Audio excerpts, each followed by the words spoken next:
Là ils sont où tous? Ah, ils sont barrés. Bon bah normalement à Chamonix on vient fin août. En dehors de ça c'est pas intéressant. C'était l'UTMB. Cette année ils l'ont annulé, il n'y a pas l'UTMB à cause de Covid. Je me suis dit bah ça pourrait être pas mal de le faire en off, de venir courir ici en off. Et donc je vais faire Chamonix-Zermatt. Les Zermatt c'est en Suisse, dans le Valais.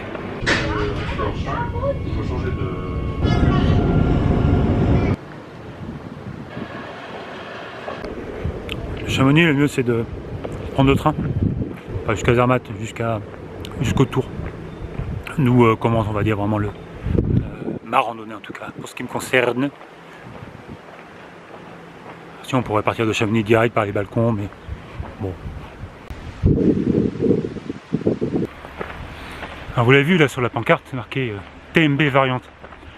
Donc effectivement c'est un sentier qui fait le tour du Mont Blanc, c'est un des sentiers qui fait le tour du Mont Blanc, c'est pas le sentier qu'on prend sur l'ITMB. Ou la CC, l'OCC, tout ça. C'est plus court. On passe le col de Balme. Puis vraiment en longeant en coupant plus court sur les glaciers. Enfin pas les glaciers mais la fenêtre d'Arpette avant de redescendre sur Champais. Alors, donc le Mont Blanc, Chamonix là-bas, le Tour, ici, là, tête au vent. C'est la dernière grosse montée sur l'UTMB.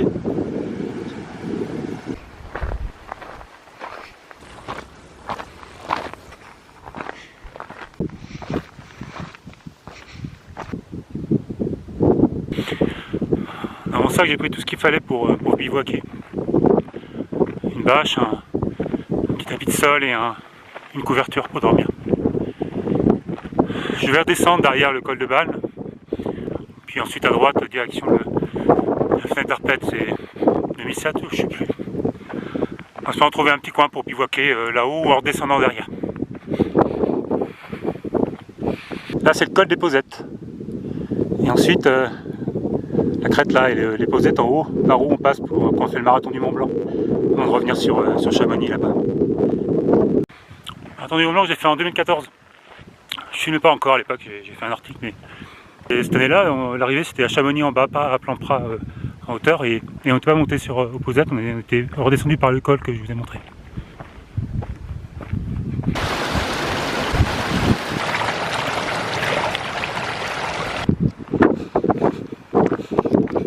Col de Balme. Ouais, c'est super. Il y a un peu de vent, hein. Allez, un petit coucou au Mont Blanc, là, que je reverrai pas tout de suite. Peut-être en août, on verra. Il y a encore quelques petits névés là. Je vais être à 2200.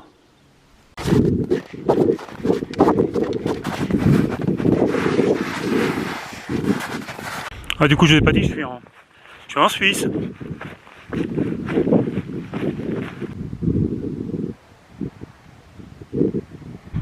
C'est sympa de voir ces endroits un peu différemment que sur le parcours de l'UTMB. Je crois en général, en plus, UTMB, CCC, on passe de nuit là. Enfin, moi, je passe de nuit. À droite, c'est anciennement Bovine, après la montée après Champais. Près de la Forclaz, juste avant Trian, puis on remonte quelque part là-dedans, Haute-Seppe, avant de redescendre sur Valorcine derrière là-bas. Il y avait bien que sur l'OCC où on passe de jour, mais il pleuvait, j'étais dans les nuages, j'avais rien vu. Je remonte, je vais tout là-haut, la fenêtre d'Arpette. Bon, de ce côté-là, il n'y a pas de neige, de l'autre côté, il doit y en avoir un peu. Alors regardez comme c'est beau, ce glacier, je connais pas son nom, faut que je regarde.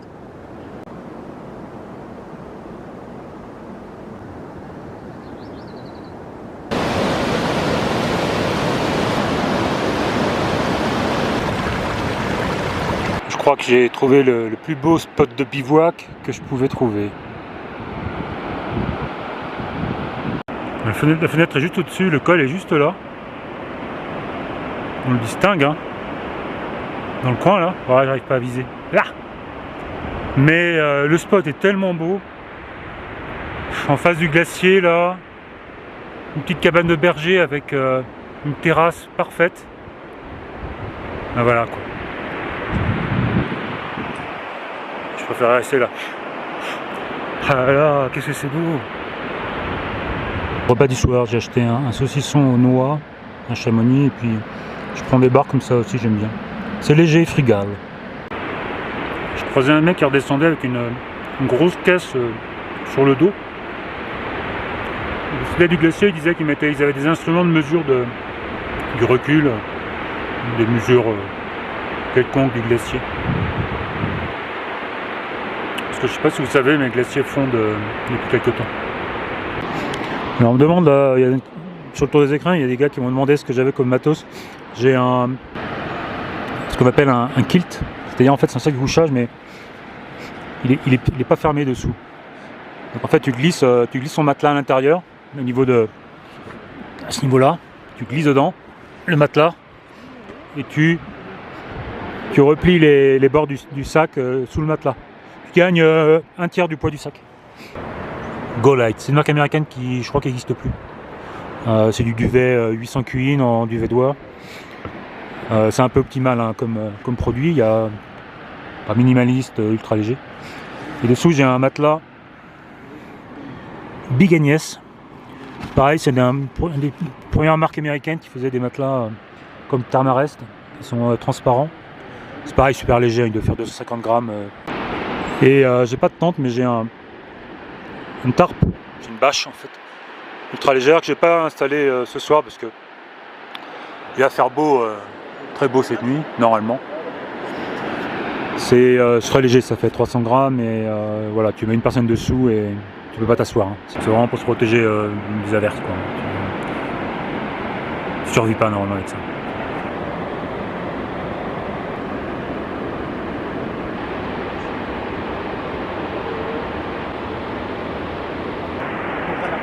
Non, je me filme. Enfin, je parle pas tout seul. C'est parce que j'ai des camarades qui sont arrivés, qui descendent de l'Arpette là-haut.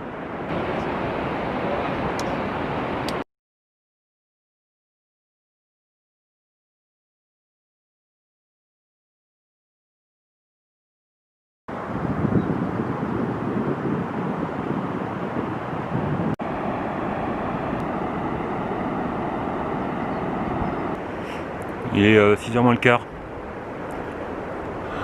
J'ai décidé de partir tôt. J'ai laissé mes camarades et les petits jeunes qui terminent leur tour du Mont Blanc. Et c'est parti. Ça pique un peu quand même.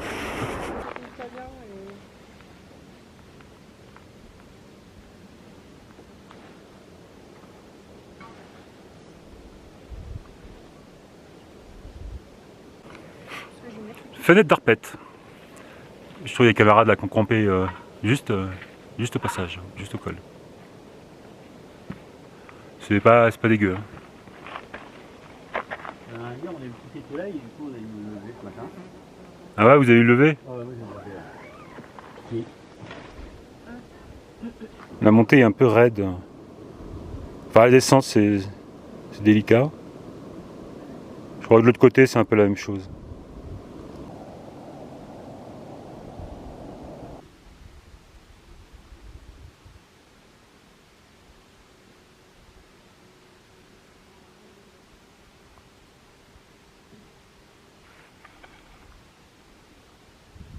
Dans la descente, il y a un élevé. Oh, pas grand chose en fait.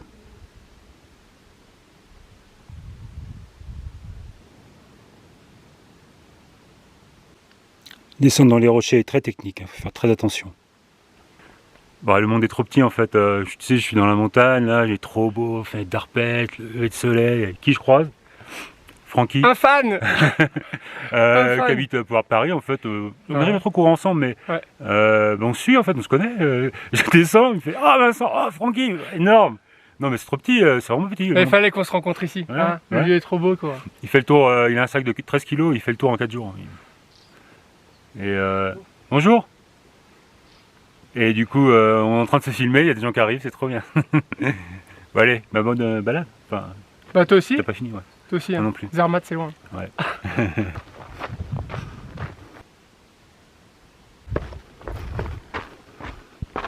On voit qu'il y a des gros blocs qui doivent descendre ici, là, au dégel peut-être, je sais pas. Alors, je connais pas du tout les sommets ici. Mais... On voit une moraine. Il doit y avoir un glacier qui l'a poussé. Il n'existe plus sans doute.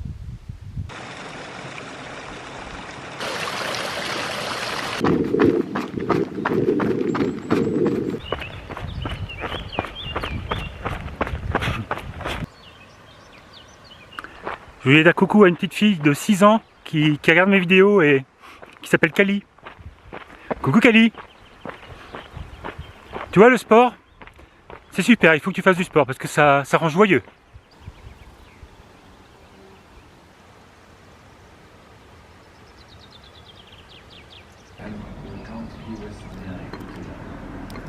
Et je suis à Champais. Champais, maudit lieu. La dernière fois que je suis passé ici, j'ai abandonné, j'ai rendu mon dossard. J'ai une course qui s'appelle l'UTMB, c'est pas un super souvenir. À la place, je prends un café avec un croissant et je vais descendre sur. Je vais faire une partie du parcours en bus parce qu'il y a toute une section avant de rejoindre Verbier qui est pas intéressant, c'est de la route, enfin du sentier, un bord de route. Et puis parce que j'ai envie de prendre le bus. Du coup, je fais pas d'image de Champais, je l'ai puni. Voilà, je suis descendu jusqu'au lieu-dit de Sembrancher, une sorte d'embranchement qui permet d'aller soit à Martigny, soit à Verbier. Je vous mettrai les infos, là il y a un bus, puis après il y a un petit train à prendre, en description et sur l'article sans doute. C'est très calme, il n'y a personne, c'est bien la Suisse.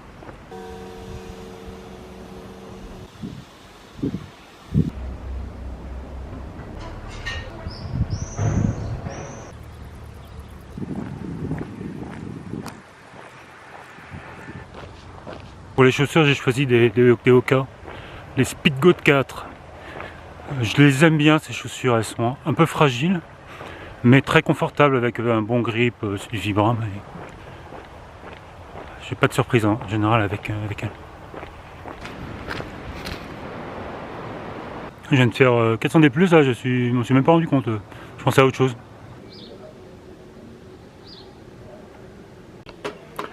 Verbier, je suis à Verbier ce soir. C'est une station de ski, je crois que c'est la plus grande d'ailleurs de Suisse, mais on dirait pas en fait, il y a des chalets, c'est construit un peu à l'ancienne, et c'est sympa, c'est plutôt sympa. Si la fin de Sembrancher, là où je vous ai dit que j'étais descendu en train, pour monter à Verbier, c'est pas génial, hein. J'ai essayé de faire un peu de forêt, donc je suis passé sur les côtés pour faire un peu de dénive. Le sentier n'était pas à peine marqué sur le sol, enfin marqué, il n'était pas balisé, mais c'était à peine un vrai sentier. Et puis j'ai un peu galéré, et la dernière montée finale sur Verbier, tu croises la route un peu tout le temps. C'est pas top, et d'ailleurs je l'avais vu ça sur les différentes options de la traversée Chamonix-Zermatt, celle qui passe vers Verbier, voilà, il y a ce problème là. Après ça se fait, hein, ça fait partie du jeu, ou pas. On peut décider de monter en voiture, en bus à Verbier. Parce qu'en fait, pourquoi on va à Verbier? Parce qu'il y a vraiment la grande traversée, celle qui est connue, c'est celle qui fait Verbier, Arolla, Zermatt, qui est aussi une course de ski de randonnée l'hiver, qui s'appelle la patrouille des glaciers. Et bon voilà, il y a 35 plus 35. Demain je suis à 35.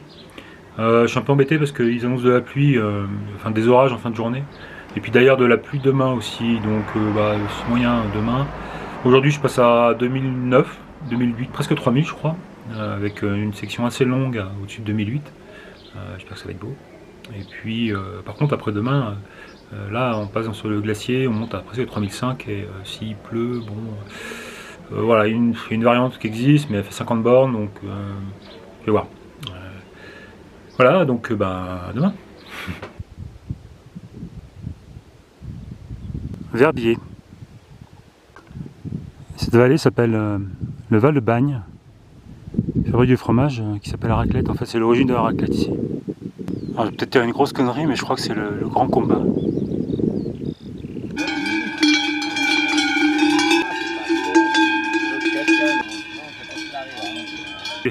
Les vaches d'airain, c'est une race typique du Valais.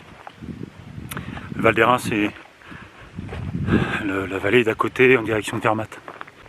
Et ils font des combats de vaches, ça s'appelle les vaches de combat, mais il y a un truc un peu folklorique, mais les combats de vaches avec les vaches d'airain dans le coin.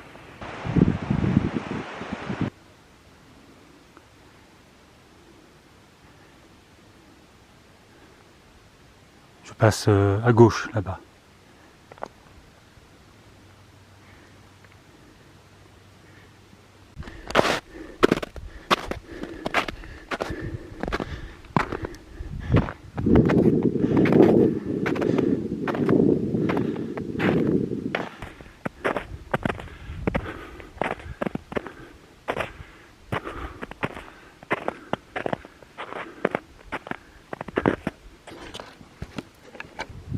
Je suis à 2910 et je dois aller là-bas. Je suis pas très à l'aise là. Il y a à peu près, bon là je suis monté par là. Il y a à peu près 8-10 bornes de ce terrain là. Donc là je suis à 2940 col de Chaux. Je redescends de 200, ça ondule sur 200-300 mètres comme ça sur 8 km et il y a encore 2 cols à 2950. Je crois que je sais pas quoi faire là, je suis un peu emmerdé. Je suis équipé, hein, j'ai de quoi normalement, mais 10 bornes de neige comme ça. Putain, je sais pas quoi faire. En plus, il prévoit de l'orage assez tôt dans la journée. Du coup, là, les 10 bornes, je vais mettre au moins 4 heures minimum.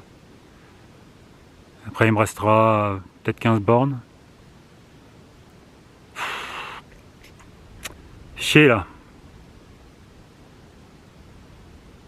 J'ai dû m'enseigner en fait. Le mec il m'a dit qu'il y avait de la neige, mais là, il y a vraiment beaucoup de neige.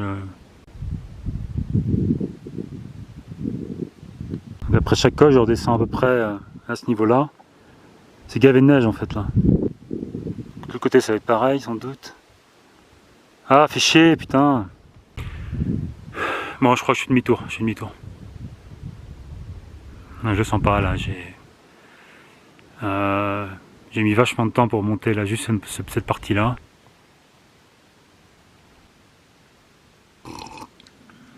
Voilà, ça se passe ici à peu près, sur toute cette petite section là sur le profil.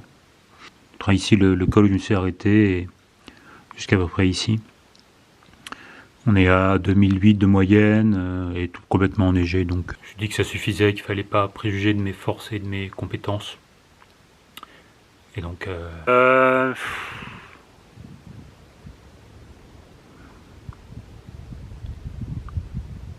je fais demi-tour. Je rentre.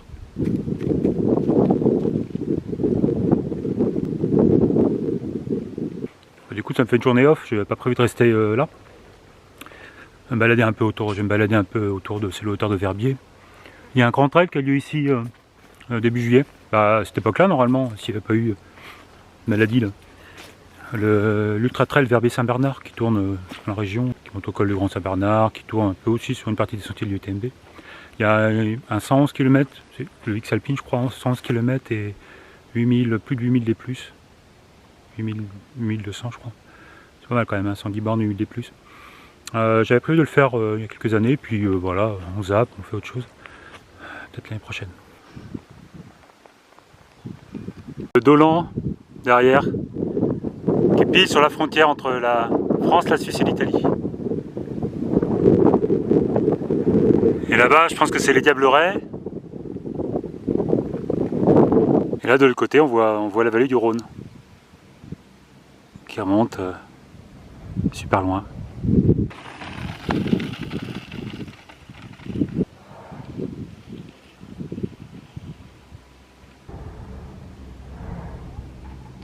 Comme dans toutes les stations de ski de nos jours, l'été, les remontées mécaniques sont utilisées pour les piétons, mais aussi pour les vélos, pour les vététistes. Parce que bah voilà, les descentes c'est sympa quoi.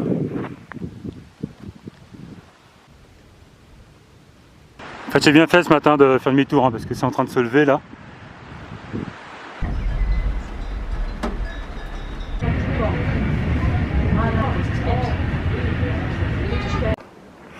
Ça y est, je suis à Zermatt. J'ai un peu triché, hein, j'ai pris le train. Du coup, je vais voir le Cervin. Il paraît que c'est beau. Le Cervin. Matterhorn.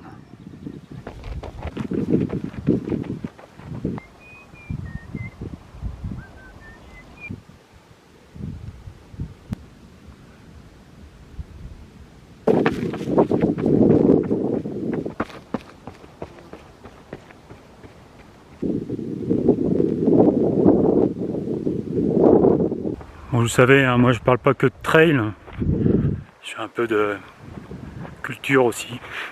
Enfin la vraie culture, la connaissance même. Qu'est-ce que je vais vous dire alors? De quoi je vais vous parler? Pas de géologie parce que je suis un peu régulier. Par contre, les glaciers. C'est un peu la thématique à la mode depuis une vingtaine d'années, puis au moins pour les 50 prochaines années. Ils fondent. Et sans doute que bientôt il n'y en aura plus en Europe, en tout cas en Europe méridionale. Vous avez vu le glacier de Trian où j'ai bivouaqué. Toute la zone dénudée, c'était recouvert par le glacier. D'ailleurs, si c'est dénudé, c'est que les arbres, la végétation n'a pas le temps de reprendre le terrain. Et ça depuis, on va dire, 50 ans, mais même un peu plus, eh bien, c'est inéluctable, hein, il n'y a pas de machine arrière possible. Mais, est-ce que c'est une fatalité? Est-ce que les glaciers vont disparaître et il n'y en aura plus jamais? C'est pas sûr. Parce que dans l'histoire de la Terre, il y en a eu plein des épisodes comme ça. Alors celui-là, il est particulier parce que il a été un peu créé ou il est dû à l'homme, ce qu'on appelle l'anthropocène.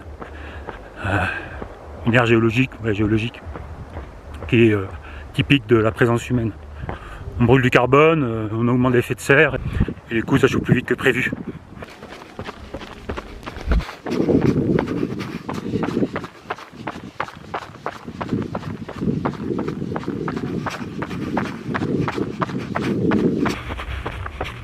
C'est tout pourri ce matin et là ça s'est dégagé, c'est super.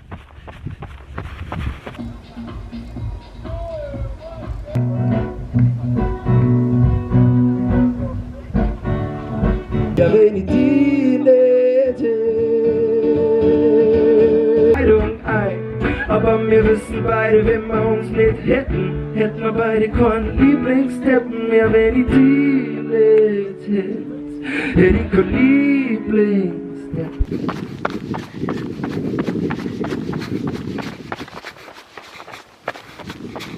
Sympa la Suisse.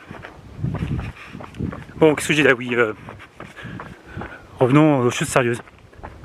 Fonte des glaciers, bon, fonte des glaciers en soi. Ouais, au Maroc, il n'y a pas beaucoup de glaciers. Un peu ailleurs non plus, mais c'est symbolique quand même. Mais c'est pas une fatalité parce que c'est déjà arrivé plein de fois. Il y a même eu des époques où la Terre s'était complètement recouverte de glace. C'était une boule de glace, là. La Terre Ice Ball, je crois que ça s'appelle dans la communauté. C'est même arrivé 3 fois dans l'histoire de la planète. Mais il y a longtemps, il y a très longtemps, avant la vie existait déjà, mais avant qu'il y ait les organismes multicellulaires dont on fait partie. Hein. Il y a à peu près 1 milliard d'années, plus ou moins, il y a eu ces phénomènes-là. Il y avait de la glace, surtout la Terre, sauf aux équateurs, et puis il y a eu des éruptions volcaniques, ça a fondu, des cycles orbitaux, solaires, plein de paramètres qui ont fait évoluer tout ça, et puis ça a complètement fondu, c'est revenu. Voilà.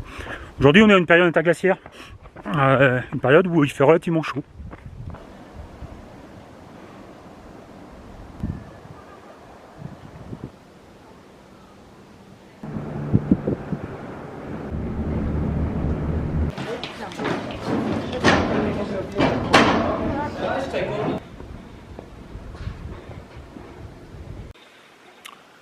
À l'époque des dinosaures, il y avait quasiment plus de glaciers sur Terre. Toute la Terre était un climat tropical. Plus récemment, il y a eu une glaciation qui s'appelle la glaciation de Würm, qui a lieu il y a à peu près 100 000 ans jusqu'à il y a 20 000 ans. Ça recouvrait quasiment toute l'Europe du Nord, et puis sur les Alpes, il y avait une calotte glaciaire aussi. Jusqu'il y a 20 000 ans, ça a fondu d'un coup. Pour vous donner une idée, ça recouvrait... tout ce qu'on voit là, par exemple, c'était recouvert. Comme à Chamonix d'ailleurs. Donc le Mont Blanc, Chamonix là-bas, le Tour, ici, là, tête au vent. C'est la dernière grosse montée sur l'UTMB. Bon, bah, à l'époque, en fait, tout ça c'était rempli de glace jusqu'ici. Jusqu'au niveau jusqu'au rebord là, à peu près, il y avait 1000 mètres de glace au-dessus de la vallée. Et à l'époque, bah oui, ça faisait une calotte glaciaire qui recouvrait tous les Alpes presque au moins jusqu'à Turin, Lyon, et il reste des vestiges de ça. D'ailleurs, à Lyon, tout près de Lyon, il y a un gros bloc de granit qui a été déposé par les moraines. Et ouais, puis à peu près 20 000 ans, ça a commencé à fondre, et ça a fondu assez vite. En 5 000 ans, c'est venu à l'état où on est aujourd'hui, à peu près, plus ou moins. En gros, les glaciers ont disparu en 5 000 ans. Et puis, bon, ça a donné naissance à pas mal de choses aussi, hein, comme le remplissage de la mer Noire, qui est peut-être à l'origine du mythe du déluge. Mer Noire au-dessus de la Turquie, le passage du Bosphore au niveau d'Istanbul. Il y a un moment, l'eau a fondu, il y a un moment les glaces ont fondu, et puis la mer était à peu près 130 mètres plus bas qu'aujourd'hui, et puis ça montait, et puis ça a débordé en Méditerranée, en mer Noire, et du coup ça a inondé toute cette zone en quelques années seulement. Vraiment les hypothèses à l'heure actuelle les plus valides pour expliquer le déluge. D'ailleurs, Noé, il a construit son bateau à toute vitesse et il s'est échoué sur le mont Ararat qui était juste à côté. Alors probablement qu'un jour tout ça aura disparu, mais en soi c'est pas très grave, hein. Les glaces reviendront dans quelques millions d'années probablement. Et puis il restera peut-être quelques vestiges de l'humanité avec toutes ces installations, mais la planète sur ce coup-là elle s'en fout un peu. Plus embêtant, c'est que ce phénomène de fonte de glacier, c'est un peu aussi le précurseur d'autres problèmes un peu plus embêtants, quoi. Montée des eaux, réfugiés climatiques, perte de biodiversité, vraiment plein de merde, quoi. En attendant, on en profite, on vient ici faire des photos.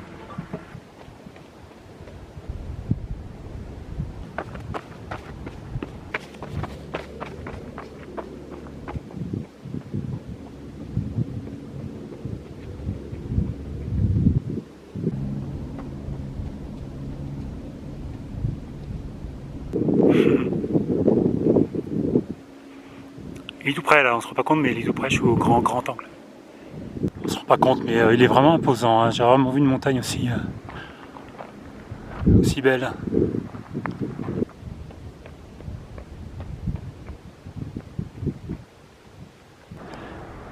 En fait ici je suis sur le balcon, je longe le glacier, je vous montrerai sur la carte. C'est vraiment encore de la glace dessous sous la caillasse et tout. Ce qu'on voit là, c'est effectivement des moraines, mais aussi de la glace dessous.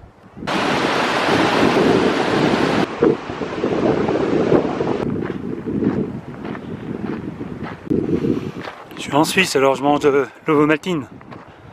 Paraît que c'est de la dynamite.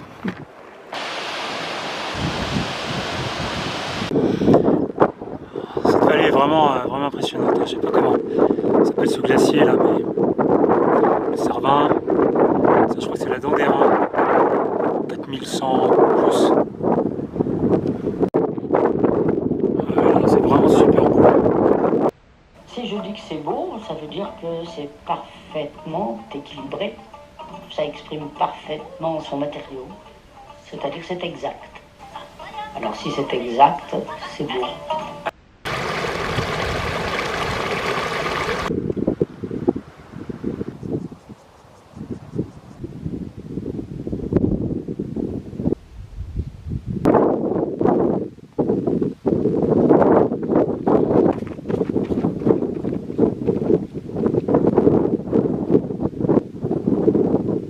Ici se termine ce voyage un peu particulier entre Chamonix et Zermatt. Alors vous l'avez vu, hein, c'est pas passé comme prévu. Je pensais que ça commence à devenir un petit peu une routine chez moi. Il ne faudrait pas que ça se répète trop souvent entre les écrins et puis cette vidéo. Bon, ça arrive, c'est pas très grave. En tout cas, je suis super content d'avoir fait ça quand même. Et ici, Zermatt, c'est super beau, quoi. Ce bidule là qui est là. Et puis tout le reste derrière, là, tout ça c'est des 4000. Moi je recommande de venir ici. Alors Zermatt, ouais, il y a beaucoup de monde, mais l'endroit est... Voilà, bon, prochaine vidéo. Je sais pas trop encore, en tout cas une chose dont je suis sûr, c'est que je cours l'échappée belle. J'ai déjà dit l'autre fois. Il y aura peut-être une autre vidéo entre temps.